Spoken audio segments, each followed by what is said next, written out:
Toni and Kyle's son, Ralph, emailed something for me to read.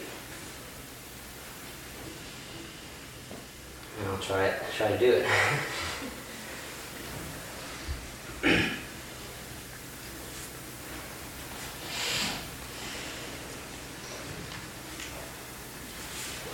As I look back onto my life, I remember my father as one who I could always count on. Regardless of the situation, he would always come through. No matter where I was, what I did, or how it happened. He taught me about many things. About life, friendship, cars, tools, camping, and trees. He taught me not to be afraid of the things in life I didn't know or hadn't experienced yet. He was a constant example of integrity, honesty, and balance. Even as a child, if I appeared disappointed or even embarrassed to be around my parents, he seemed to understand without saying a word. He just was. He told stories of his experiences and his life and shared knowledge with me that I'm sure he never thought I held on to and remembered, but I did. His everlasting love and devotion to my mother was something to behold and cherish, for it seemed so unique in these strange and angry times.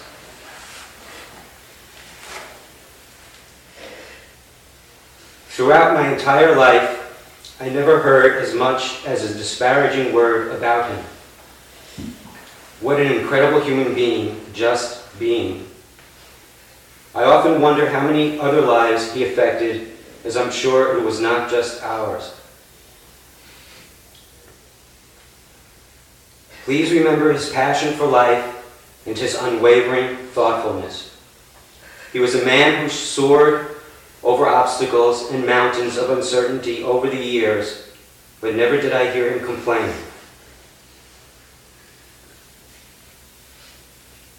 He was witty, charming, sincere, and intellectual. What more could a kid ask for? I am still in awe of who he was. I feel so blessed to have known him, let alone being able to say he was my father, he was my friend. I am so grateful. That will never change.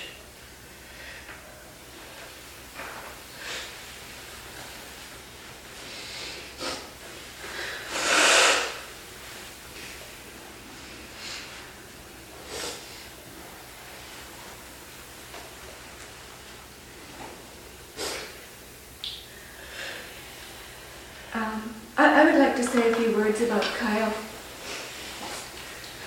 I feel very sad about losing him. I think he was one of our oldest and wisest friends and advisors. Kyle had been a school principal, and he brought that knowledge of how an organization is run and how a physical facility is run to the center. We were all the beneficiaries of his administrative expertise. His support of Toni was quite amazing to me. Long after retirement age, he cheerfully waved goodbye to Toni as she would come to retreat and spend weeks, sometimes weeks away from him. Sometimes he waved with tears in his eyes. Not always so cheerful. He faithfully attended, I think, almost every trustees meeting that we had, and his contributions to them were always very sage and well thought out. He also helped Toni in her day-to-day work of running the center, advising her, and he helped her with her writings as well. In fact, it was Kyle himself who prepared that little book, What is Meditative Inquiry, that now has been combined with Seeing Without Knowing, that we still have on the table out there in the hall. That was Kyle's little brainchild, and he was so proud of it. I can remember him, inquiring how it was selling and should we get more copies made. Toni and Kyle were also wonderfully generous in their sort of monetary support of the center. It's thanks to them that the apartment is the wonderful, beautiful, welcoming space it is today. And I don't know if many people know this, but it was Kyle who picked out the site of the cabin that we all love so much. He had thought of where the place for a cabin would be, and that was where he led us to one afternoon on a walk through the woods. Kyle was he could be also incredibly picky and so self-adoring it would almost drive you mad. But in the end, it seemed it would always pay off. He was nearly always right. And he was also almost comically frugal. He had experienced the Great Depression, and it would show up in funny little ways. But I think through his influence on Toni and on the rest of us, it had an effect on the way the center operates. And today we are in a wonderfully sound financial position, perhaps thanks to his influence. I think all of us saw Kyle within the last year when his illness became very severe. He had coped with his illness since 1990.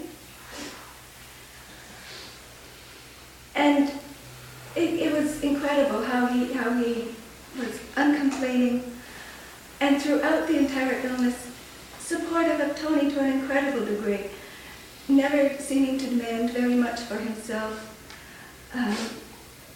and not complaining even when the illness took away his movement, his changed his body in terrible ways. He was just a pillar of strength. His support of Toni continued right up to the last day of his life. The morning before he died, he called some staff to come over for what he called a last breakfast, and gathered round his bedside after some pancakes had been prepared. Which he ordered. He urged us all to support Toni, to help her, to not give her a hard time.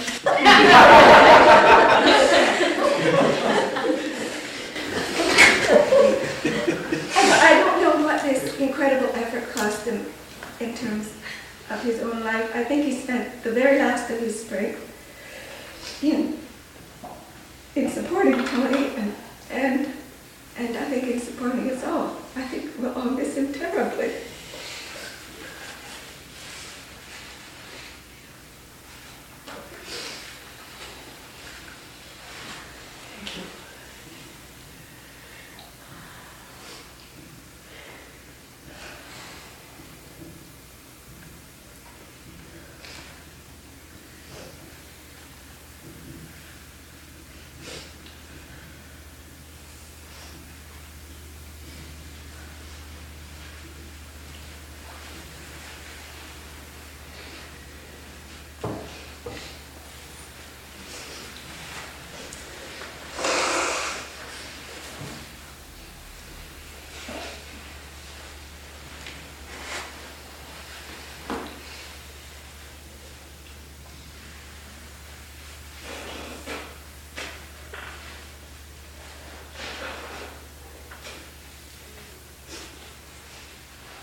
to mention there's really no order to this. It's really an open time. People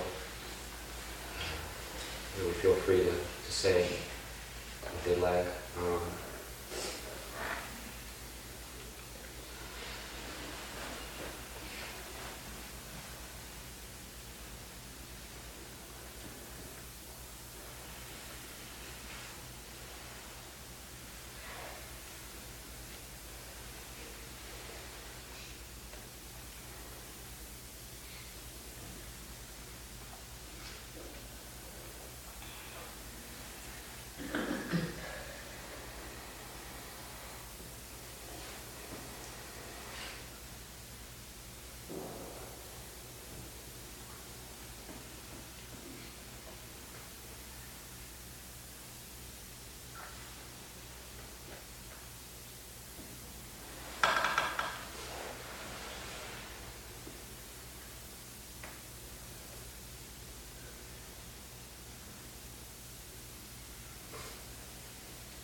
I was only privileged to know Kyle for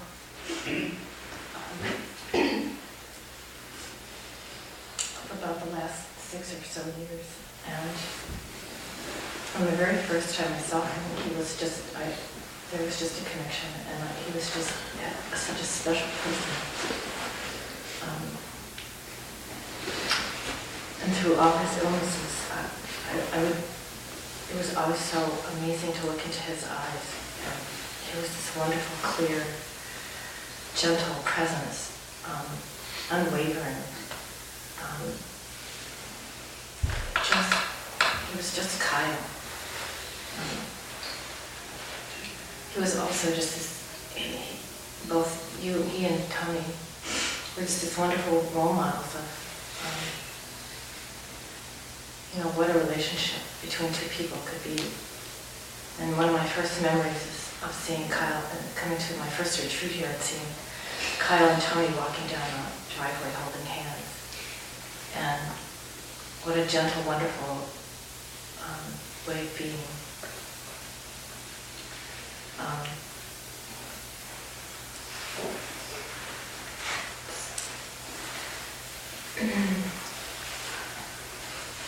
I'll certainly miss Kyle. But at the same time, it also feels like some part of his presence will always be here.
I remember one summer when I was volunteering here, and there was a nest of birds on the Packer's porch, and there were eggs in the nest, and then the little babies hatched. And Kyle would come and join us for lunch, and we'd get a bird report every day. And it was with such tenderness that he watched the birds, and how very, very observant he was of everything that went on. And when the birds grew up and flew away, it was almost as though he had helped raise them.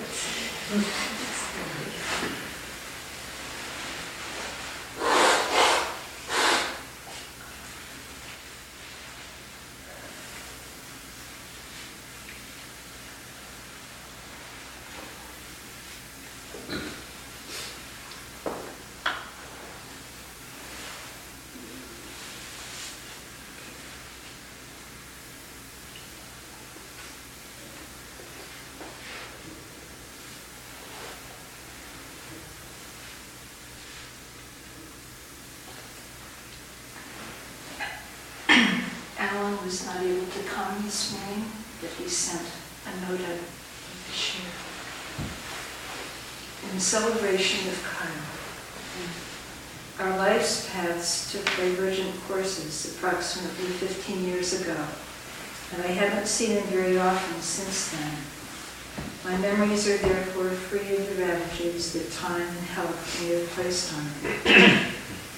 I remember a gentle and compassionate man who set a standard of integrity and reasonableness. I remember a joyful man who was a pleasure to be around. I called him friend, and even though I have not had much contact with him lately, I shall miss him, and I am grateful that I knew him.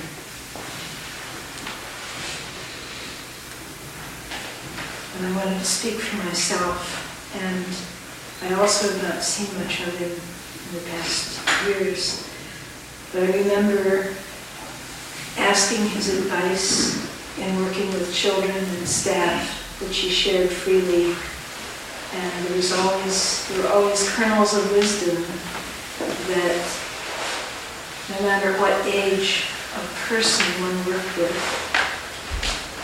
it was very helpful.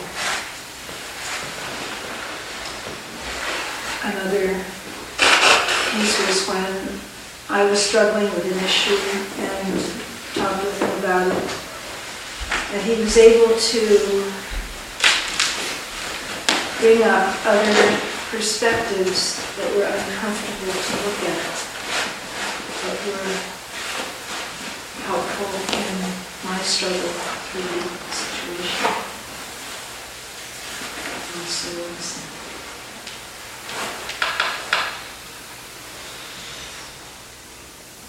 I remember during retreats, it was just, eating breakfast, and it was nice hearing him coming up the steps, going around to breakfast, and I enjoyed a nice conversations now and then. Really, during our discussion periods, he just brought up just interesting, different way of looking at things. It's just refreshing. I don't know if I should share this or not. One Sunday, out of appreciation, warmth, I gave Toni a hug, and he said, "Hey, that's my wife you're hugging."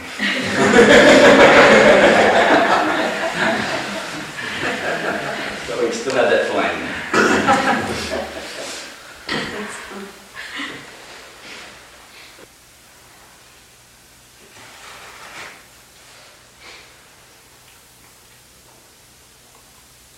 I think what struck me most strongly about Kyle was the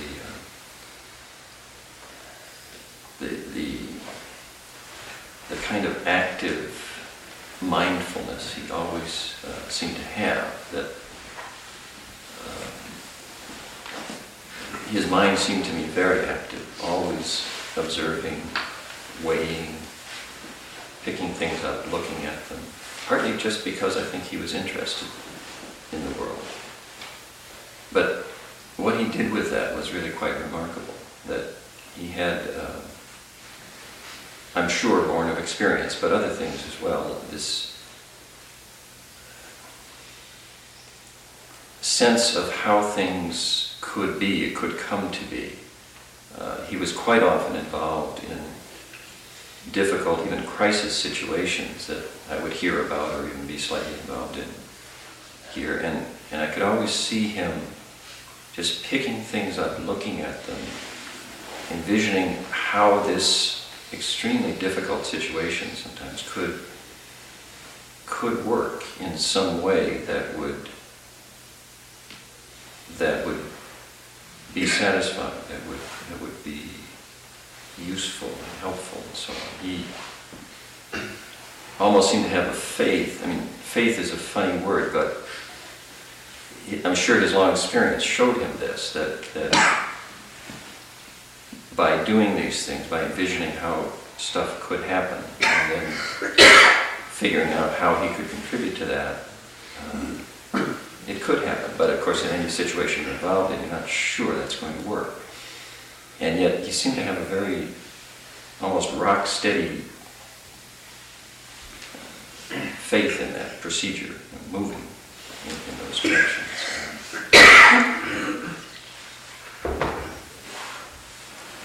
And it seemed ultimately a really kind of good-hearted mindfulness, and he was not looking for slights or insults or difficulties or impossibilities. He was just saying, what could we do with this?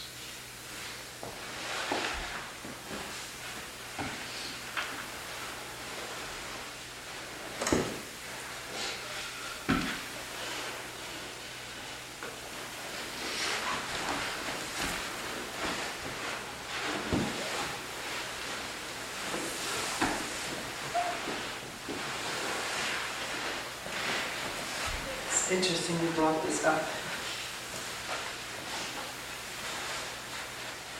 His tremendous interest in solving things, preparing for things, anticipating things, trying to find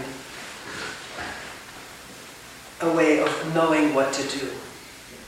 This sort of pervaded his whole organism. And this, I think, was the hardest thing for him to give up in the end. Because there were many periods of acute anxiety. All he could still move was his hands, and it would go up and down, and he would say, oh my, I don't know what to do. And spending a lot of time close to him, often my cheek on his, telling him he didn't have to know what to do anymore. That this was in the way, needing to know what to do. And that everything was taken care of. Not just in a superficial sense. And he would sometimes say, I understand it in a superficial sense, but there must be a deeper way of understanding that.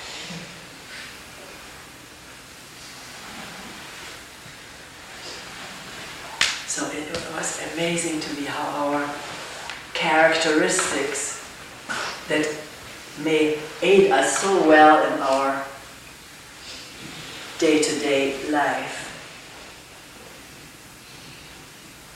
become such a crutch at the time when we need to let go, and the difficulty and the anxiety of letting go of that and everything. And we tried all kinds of tranquilizers because he was in acute agitation. He would throw his pillows. He needed, one time an aide said, why do you do that? He said, there's no specific reason. I had to do something. But the best tranquilizer was to talk close to him, right into his ear. And when there was great discomfort and also in the end pain, he didn't label pain what he had. When the doctor would ask him, do you have pain? He would always say no. But our dear friend Sue, who is a doctor who stayed with me a lot of the time, she said that his discomfort is a low-level pain. He just doesn't call it that. But in the end, he did say that he did have pain. And to hear that this will pass, but that we have to go through it and we will go through it together, was a better tranquilizer than all the other stuff, although the patches of morphine helped. And sometimes he would say, I needed to hear that. And this incredible propensity of the brain to create problems and then try to solve them. Sometimes when he was in some delirious states, these were totally irrational problems he would create, but go at it to try to solve them. And to say over and over again, you don't have to, You don't have to solve this problem. It isn't real. It's just the brain that has manufactured. And then we would breathe together. See, drop the thinking for a moment and let's just listen to the breathing. And that would have a real calming effect. And then he would sometimes say, I needed to hear that.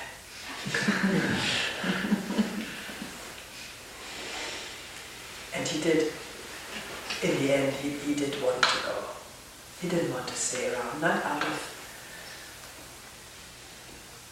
no, he didn't give any reason. It was clear. Didn't need to have a reason. It was so hard. It was so hard on everyone else. Take care of this huge, almost immovable body.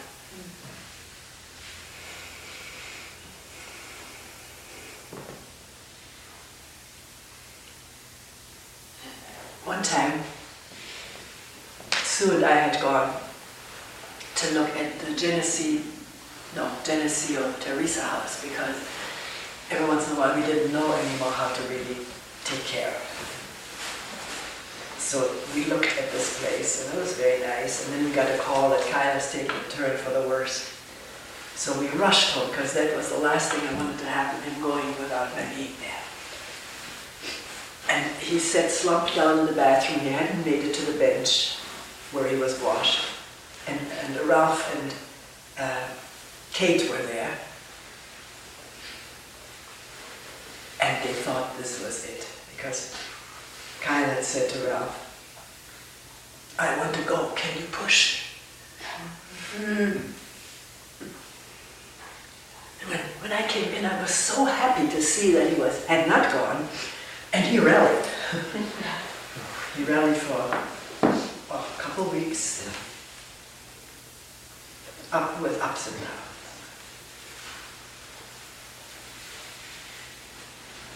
But this was his question. How can I let go? Can you tell me? I want to do it. And then, again, this is no how to and no doing.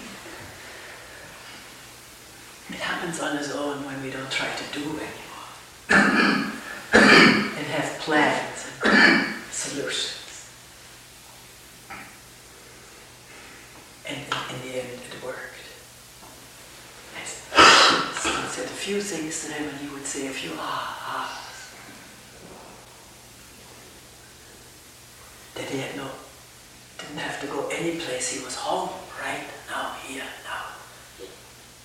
And then he sort of sank into what Sue medically called a shock, semi-coma. Oh, this was also one thing which very hard for him and very hard for his helpers and people who loved him. This water that had accumulated due to his lymphedema, he gained almost 100 pounds of water, was rising. Not very much in the lungs, but all around the rib cage, and he had a lot of mucus in his throat. And that he did not like at all. He wanted that to be taken away because he could hardly breathe. And he seemed to agree to a nurse's suggestion that can be suctioned out. So we tried it, but he did not like it. And he looked at me with a look of imploring and a little bit of anger in there. So I said, stop it all, let's not do this. But they had gotten enough out of the higher area, they wouldn't have gone down low anyways. That has to be done in an emergency room. That his breathing did become easier for a time, and he fell into what Sue thought was a light coma. For 3 hours he slept. He hadn't been doing much sleeping at all anymore. He slept. He breathed relatively easy and relatively not this, what he always called the gravelly sound. And I called Remo. Ralph calls himself Remo now. And I said, your father, I think, is on his way out. Sue says he's in a light coma, and I talked and we cried together. He's very sad he couldn't be there, but he had been there 2 weeks before and had said goodbye to his father. And he couldn't make the trip again. It was impossible. That would have been the last thing Kyle would have wanted Ralph to leave his job where he needs to earn his living, his rent, and so forth. So we talked, and when I hung up the phone, Kyle opened his eyes.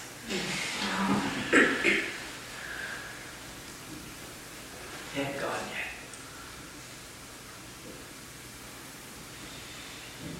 So when the doctor who made house calls in the end, we met these incredible doctors all over. There is no one who wasn't a jewel of a human being. This one came to the house, and on his way out, accompanying him to the door, he said, I'll come in a week, but I don't think I will see him alive. That was the Thursday before Kyle died on Monday. And Sue and I just looked at each other. We said, you can't tell with this guy.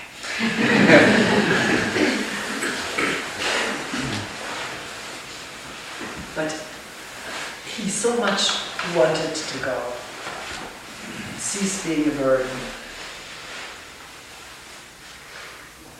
Couldn't, one of the last things I ordered for him was a big down wedge from the Good Company, I think it's called. And neck rolls, or anything to pad him up. And we sat him up one morning.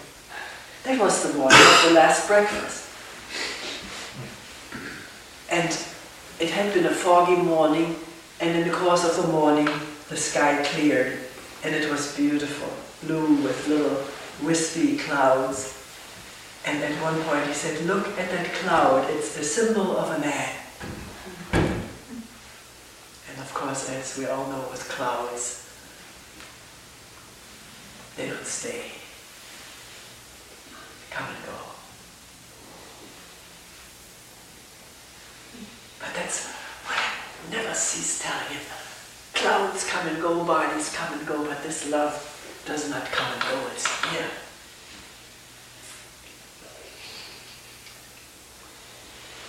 And in this there's no separation possible. And that's for all of us to touch directly, deeply, at one point or another in our life. Or in dying. It doesn't matter. It's not a matter of time.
also one night after quite a bit of agitation, Les was with us, he was staying for the night, and Sue Christopherson was there. We all camped out, so to speak, around his bed. And after he had calmed down, he started sort of, I want to call it babbling, because some things we couldn't understand, but I found this out, that if I can't understand something he's saying, I don't know the context out of which he's speaking, and that context he does not convey. He, due to his Parkinson's, he was not able to move his tongue and mouth very much anymore. Sue had invented this way of crushing the cinnamon, that's the Parkinson's medication, and dissolve it in a little bit of water, put it into a syringe and spray that into his mouth near the teeth so it wouldn't run down his throat and choke him. And that had for a while an amazing effect, that he could speak. That's why he could talk so clearly after the last breakfast. Incidentally, there he said to me at one point, "It didn't go right. I wanted real pancakes, not liquid pancakes." Because that stuff took his appetite. He didn't want the pancake anymore, even though he had said, "Butter inside, butter on top, one with maple syrup, one with sugar." But he didn't want to eat it anymore. So that night when we were camping out, as somebody called it, yes,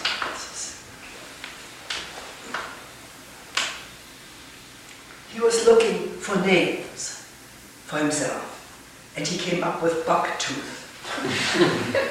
Now his teeth had changed quite a bit, probably due to the dehydration. He wasn't drinking much anymore, and his teeth were sort of protruding a little bit. I don't know whether it was because of that. He sort of chuckled. And then at one point, finally figuring out what he was saying, which was, "Nobody outfoxes the fox," which is a song from Danny Kaye's The Court Jester. I don't know if anybody knows that movie. And we had not too long ago seen it. He loved it. He loved Danny Kaye. It was sort of his kind of humor. And he kept repeating it over and over. "No one outfoxes the fox." And we said, "Right on, this is true. You cannot get around this thing. You cannot outsmart it." And then he would just, in a childlike voice, it was so sweet, so dear, he would say, "Woman to woman, to woman, to woman." Partly as though playing with the words, but maybe that was more than playing with the words.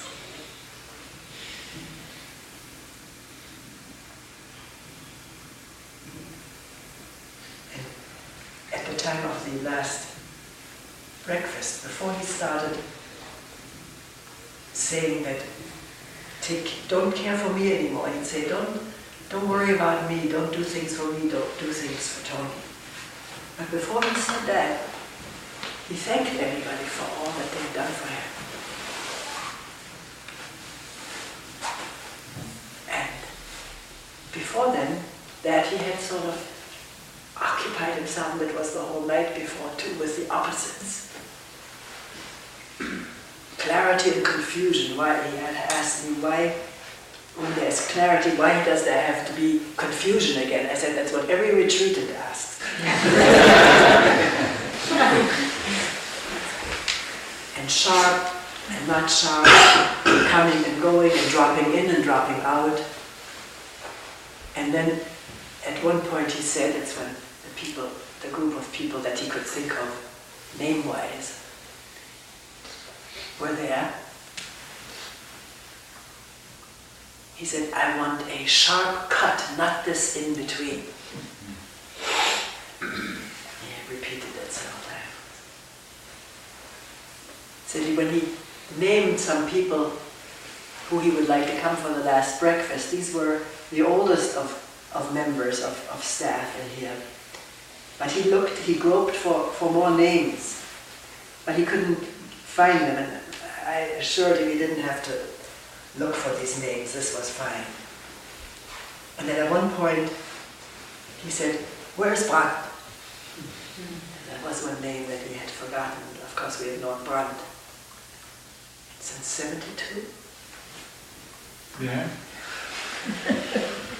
See, my name memory is gone with Kyle because he would remember all the dates. I don't even know when we met. 46, 47. So that is gone. And now I'm floated.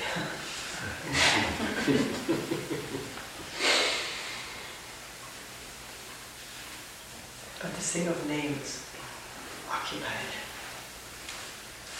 The day before he had said, I affectionately would call him Kylo. And very sternly he said, "No more Kylo."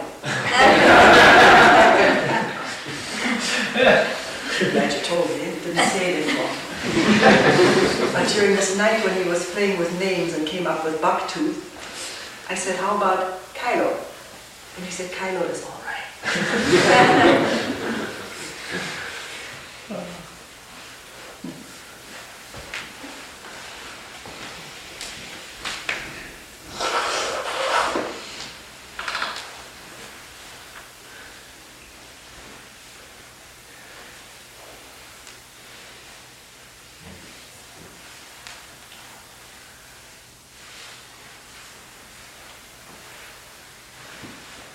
I think I've said all I wanted to say.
I just want to say how thankful I am to have known her.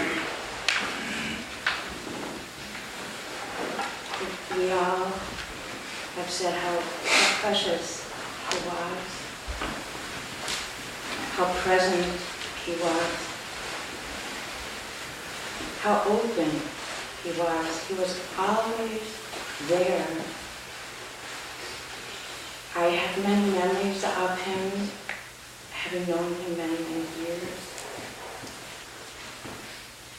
I guess two of the most recent ones, once, I don't know what we were talking about, that there was no answer. There was just no answer, and he looked at me, and one of the things that I always enjoyed was he had a mischievousness. You know, he twinkled, he sparkled, and he looked at me and he said, "Hey, it's like meditation. You never know." And then at his wonderful 80th birthday party, I had the honor of singing a song with him. which I couldn't sing now because I would dissolve into tears.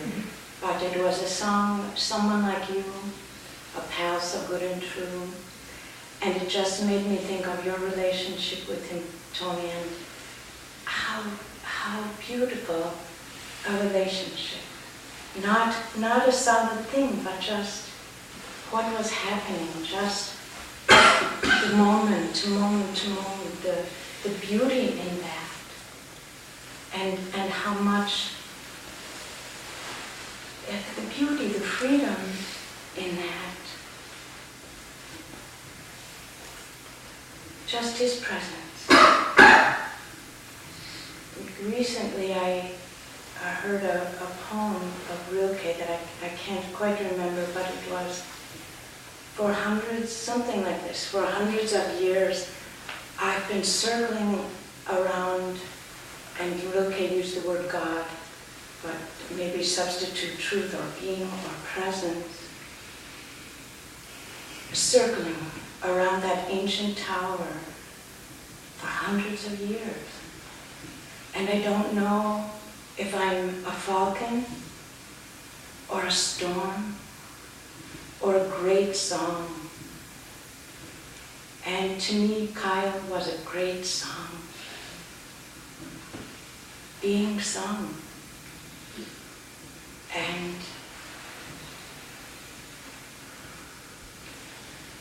in that singing, in that love,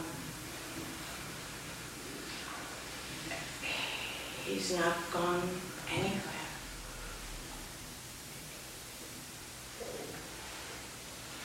I just feel him always with all of us in that.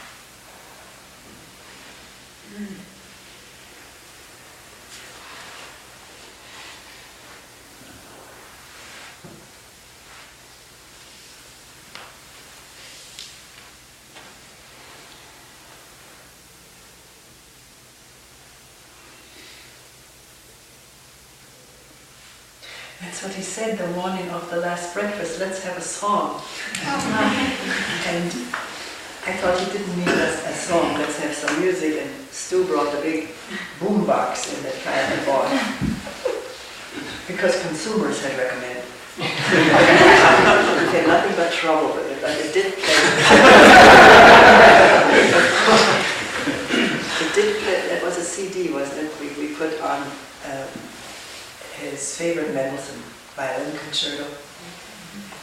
But that was the second thing on that CD. And he kept asking in this picky way, well, what was the first thing? What was the first thing? And we had to, after this concerto, had to go back to the first thing. It was a little bit out of order to start with the second thing, I think. But he, I think it went right in. Well, that's what this does.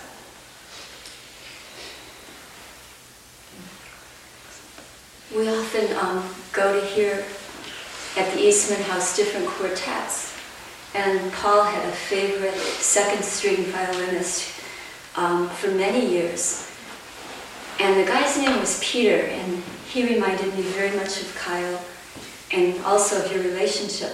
And the thing about the second string was that he was so in tune with the first violin that it very much made it possible for the first violin just to enter in a very mindless kind of way and not be aware of what the other guys were doing, because the second violin was there kind of supporting and being present and just responding so well.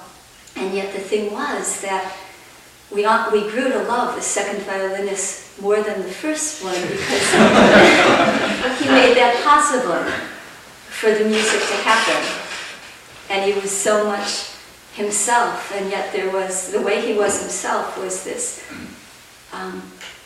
being so in sync with what was going around with everyone, and this presence and kind of quiet responsiveness that made it possible for everyone else to shine, and yet for him to sort of be behind it all and doing his own thing at the same time. And that's how I think of Kyle. And the other thing about this violinist Peter was that there was a sweetness about him, and in his music that was went right to the heart.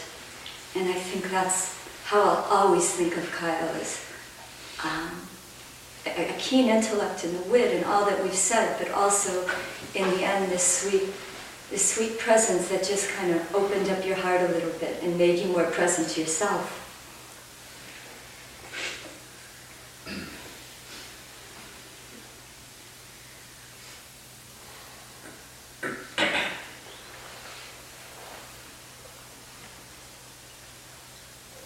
All this talk about music is making me think that would be wonderful to sing a song together.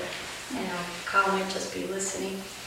And, he had such strength in his gentleness, and I think he truly was amazing grace. And so I don't want to sing it by myself, but if we all join in and take a breath and sing. We'll start. Amazing grace, how sweet the sound that saved a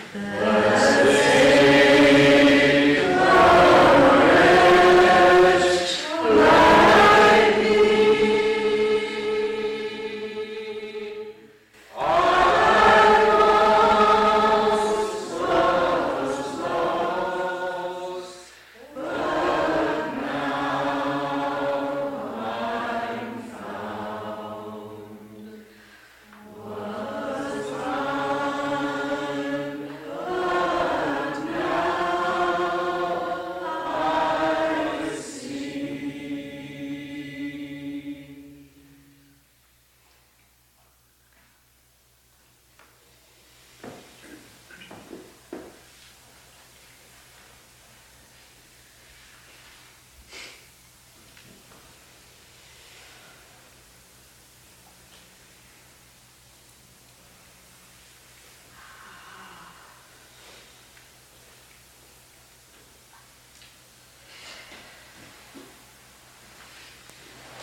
One time he was working in his mind on connectedness. What connectedness is. It's also the very late days, final days, and he would say, I'm connected to the bed, and the bed is connected to the floor, and the floor to the house, and he would go on and on like this. And then he said,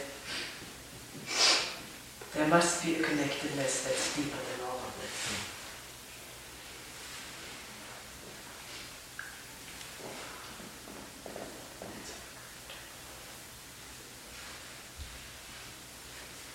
But for that, the thinking mind has to give way. You can't figure this one out.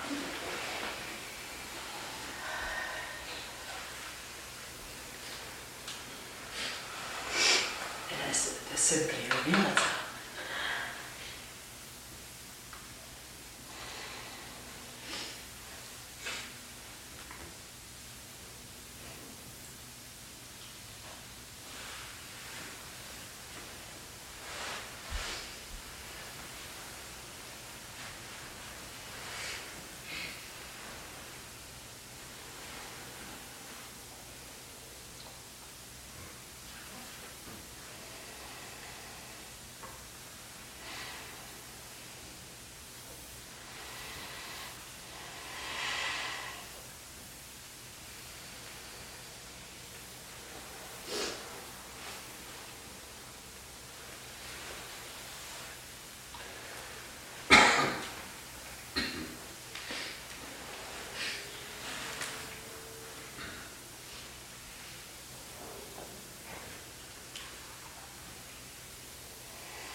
Kyle has touched us all in one way or another.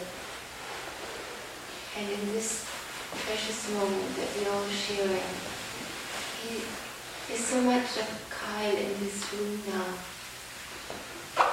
It's all we have shared here, and it was all that we remember of him, and it was all he has taught us. He has touched us all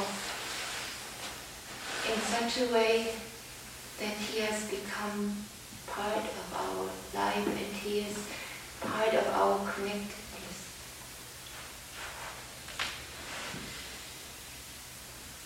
And I feel very grateful and privileged to have known him for 15 years, and also to be here now, celebrating his love.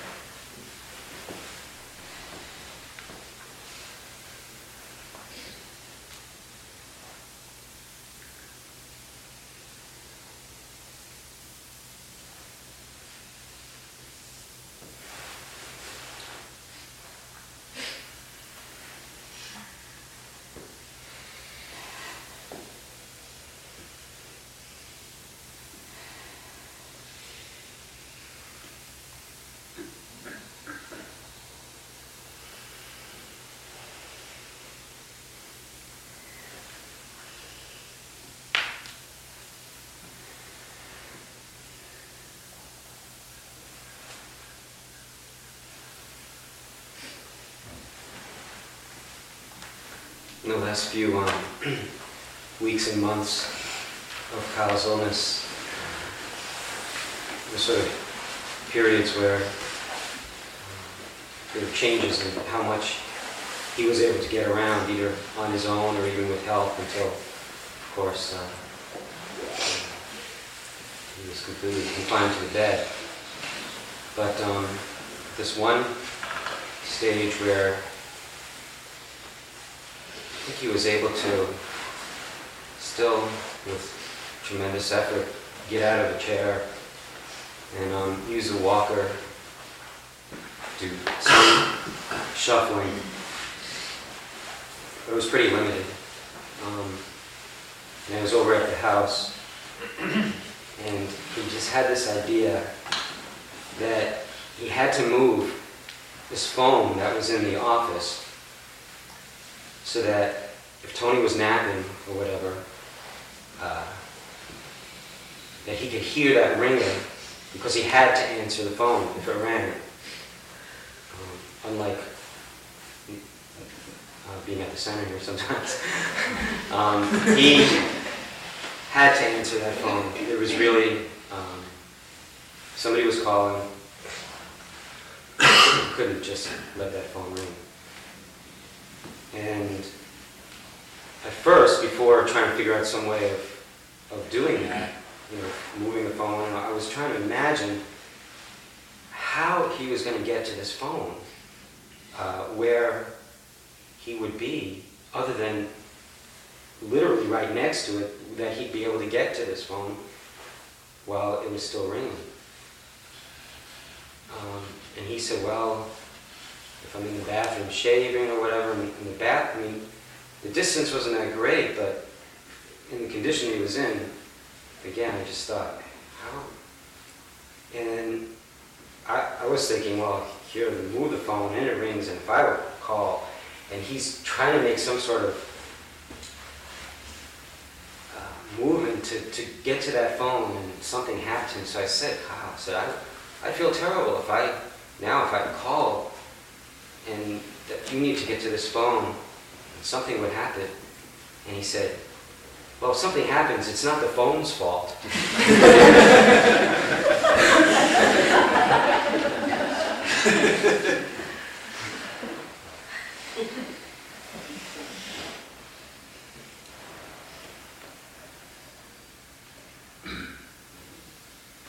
That was the hardest thing, to ask him to let that phone go. I need to turn it off. He says a telephone is there to communicate. And he did not like the fact that sometimes when he called, he allowed you to take the phone. That was beyond his comprehension, that anybody could do this. But toward the end, I did turn the phone off in his room, and he didn't ask for it anymore. And one of the last calls I received was his nephew from Alaska. And I talked with him, and then I brought the phone into the room. And I said, do you want to talk to Reed? And he said, gracious, no.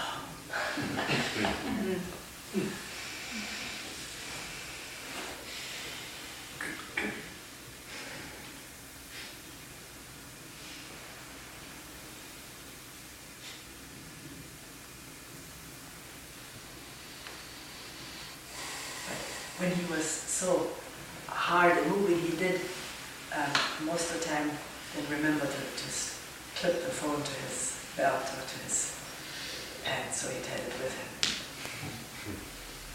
Somebody may be calling.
once before a meeting on the balcony. There were a few people around, and Kyle, for some reason, was demonstrating how he could do a headstand standing out in the middle of the floor. And he did it several times and showed exactly how he could get into that position. Of course, that's something I've been struggling with for years, so I was very impressed that he could do that. And it's actually not that long ago. I think it was only, say, 5 years ago or so. And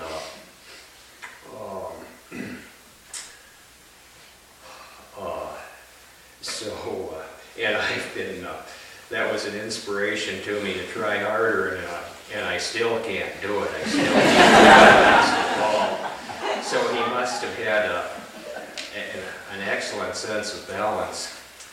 And, but it's just, that's just one of so many ways he's been an inspiration to me. And a model that I probably will not achieve his level of achievement in.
I was told by people in the kitchen before this began that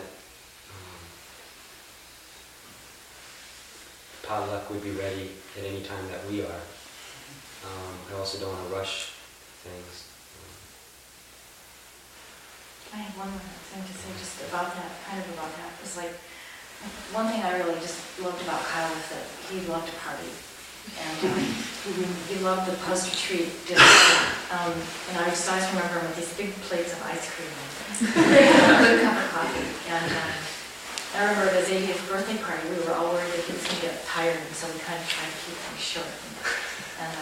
And it's just that's when Jean was singing with him, and he just wanted to keep singing. And I just remember Toni finally said, "Kyle, I'm exhausted. I have to go home."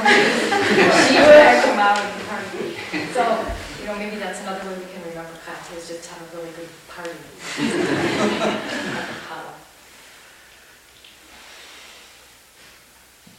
He didn't want to skip the after retreat dinner, and he didn't want to skip the next morning breakfast. Anytime I was inclined to do that, but I couldn't take that away from him.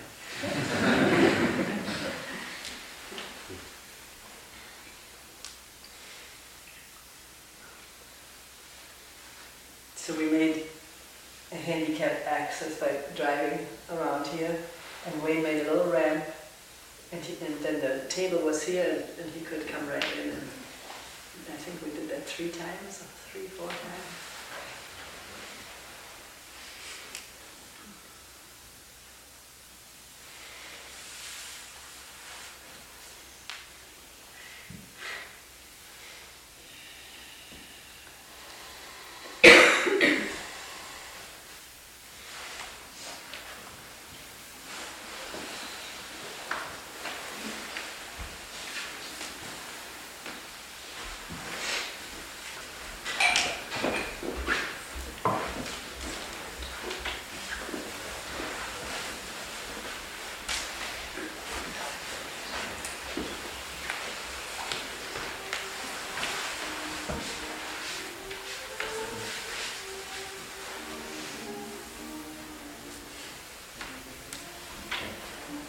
First one, he's not the second.